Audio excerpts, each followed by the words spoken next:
สบายดีทุกคนสวัสดีครับวันนี้ค่อยสร้างโยกสร้างกีตาร์วันนี้จะมีโอกาสได้มาเฮ็ดพินนะหน่วยหนึ่งนี่บ่มีเจ้าของบ่มีคนสั่งนะทุกคนเป็นพินที่ค่อยอยากจะเฮ็ดขึ้นมาเนาะแล้วก็มันเป็นทินที่เฮ็ดไว้นะเป้าหมายของข่อยอย่างหนึ่งก็คือในอนาคตก็ถ้ามีเวลาก็จะเฮ็ดพินนี้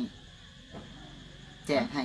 พี่น้อง FC นะทุกคนที่คอยติดตามมาตลอดทุกคนที่งบประมาณน้อยหรือว่าถึงจะงบประมาณหลายก็ตามแต่ว่าอยากได้เป็นของขวัญน้ำจิตน้ำใจจากสังโยกะสามารถติดตามบังได้ทุกคนนะในอนาคตก็จะมีแน่นอนจะมาแจกแน่นอนเนาะสำหรับพินเราจะแจกเป็นพินเนาะเพราะว่ามันเห็ดกับโบยากบันไดเลยกับโบใส่เวลาคือกับกีตาร์ส่วนกีตาร์สร้างโยต้องขออภัยดีสร้างโยโบสามารถเห็นได้ตามที่ว่าก่อนหน้านี้ได้ตอนนี้นะทุกคนนะ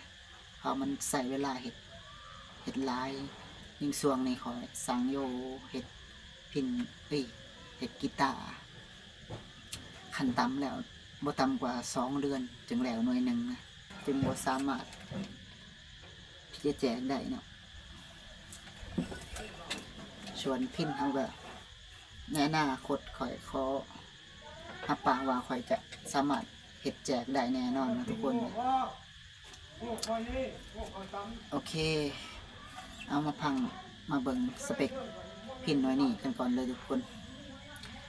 อ่ะทางโตนะจะเป็นไม้มะขามส่วนไม้หนาจะเป็นไม้มะขามเสือลายนะบอร์ดนี่ก็จะเป็นไม้มูนมะลิดดำไม้มูนประมาณนี้ทุกคนโอเคลูกบิดก็เป็นแบบตันแบบธรรมดานะชนหัวประมาณนี้แต่หัวพญานาคนี่จะบ่มีได้สำหรับพินทีสังโยชน์เนอะรูปทรงใบโพนะทุกคนประมาณนี้งานสีก็ประมาณนี้นะอาจจะบ่ได้ดีร้ายแต่ว่าบ่หลอนบ่เหล่าแน่นอนสำหรับงานสีเพียงแต่ว่ามันบ่เหลืองบ่เงาร้ายมันได้ขนาดเพราะมันเป็นพินราคาถูกรุ่นราคาถูกนะ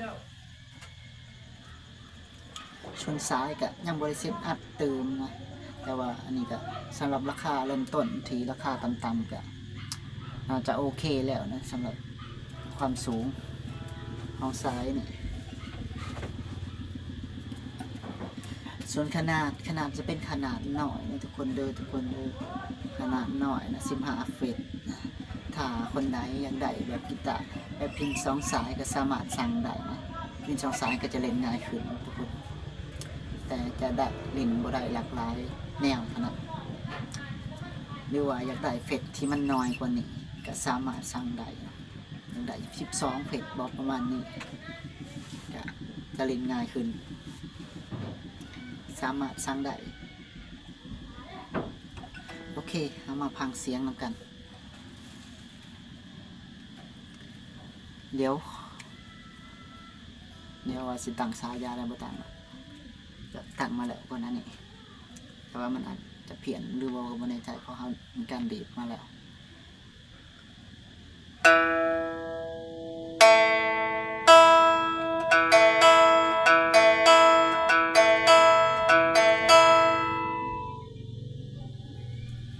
สร้างกะดิน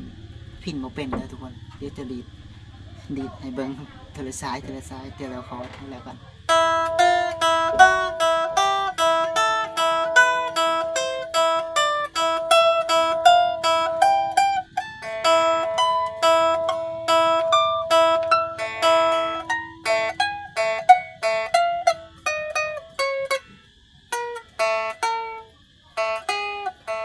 สำหรับไพ่ที่ก่อนจะส่งจะมีการเซตอัพให้อีกเทือนหนึ่งเด้อสำหรับท่านไอทีอยากได้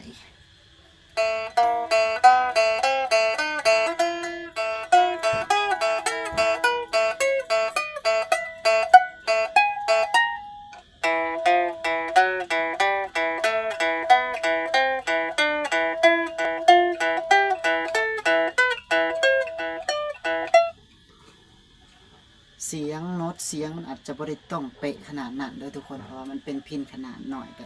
สังเกตเบิ่งจากกีตาร์ขนาดหน่อยเส้นเดียวกันนั่นแหละก็จะประมาณคล้ายๆกันนะถ้าได้เสียงแบบมาตรฐานก็ต้องซื้อรุ่นใหญ่เนาะรุ่นที่มาตรฐานนะจะราคาจะสูงขึ้นจะแพงขึ้นราคาที่ค่อยทำเป็นจะเป็นโตมาตรฐานก็จะอยู่ที่2 ล้านกว่าเนี่ยทุกคนเด้อแล้วก็จะเห็นนั้นมันงามกว่านี้แน่นอนส่วนตัวนี้ขอเห็ดให้สำหรับผู้เริ่มต้นผู้อยากฝึกฝนนะที่ราคาย่อมเยาสามารถจับต้องได้นะประมาณนี้เดี๋ยวถ้ามีโอกาสมีเวลาครับเดี๋ยวจะเรียนลินฟินแล้วมาดีดโชยทุกท่านได้เบิ่งนะทุกคนนะส่วนตอนนี้ก็โอเคมุ้งมียังไลฟ์ฟังสำนีไปก่อนเลยทุกคน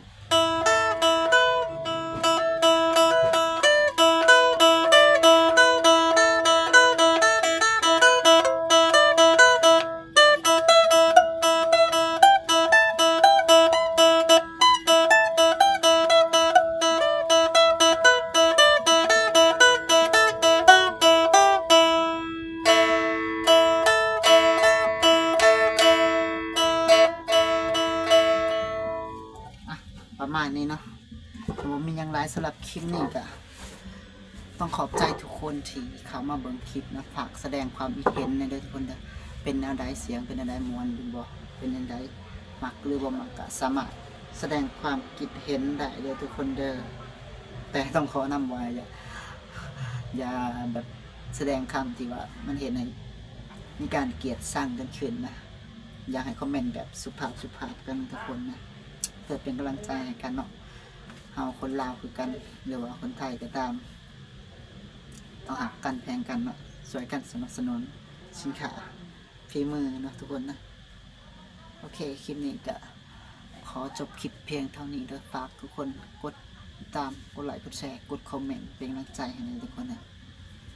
ฝาก2โยโย่กีตาร์แฮนด์เมดนี่เด้อหรือว่าโยสางกีตาร์โอเคพอกันคลิปต่อไปเลยทุกคนเด้อ